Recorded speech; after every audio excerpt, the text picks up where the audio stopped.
लिंगराज मंदिर में पशिगले जड़े विदेशी दिन बेला 3 घंटा धरी बंद रही नीति कड़ा सुरक्षा भितर केमिति विदेशी पशिले से नहीं प्रश्नवाची सृष्टि होती से मंदिर चारिपटे बुली फटो उठाउथिबा बेले जड़े सेवायत तांकु धरी लिंगराज फांडी रे जिमा देइथिले।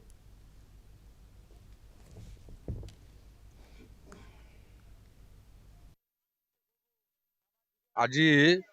दुखद घटना है ना नन हिंदू आमर पशिंट हरिणर से सकाशे नीति टे बंद अच्छी चून पा छिंचा धोकाड़ है से फरेनर पशिला आमर से नियम अच्छी जे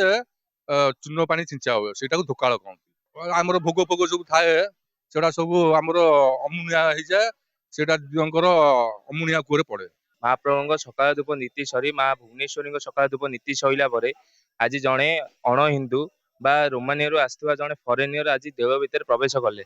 प्रवेश करिकी फटो फटो उठाई महाप्रभु दर्शन करके बेढ़ा भितर फटो उठाउले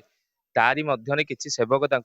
चिन्हिले कि ये फरेनर बोली अण हिंदू सनातनी नुह से समय धरिकी मंदिर शाखा कार्यालय को निगला से पचरा उचरा कला खु सी कहले कि रोमानिया आसी तो जिते यहाँ जना पड़ा बर्तमान से सब भोग मारा हो जो भोग थी अमुनिया भोग ताको अमुनिया कुआ पोता गला तापर मंदिर बड़ धोखा नीति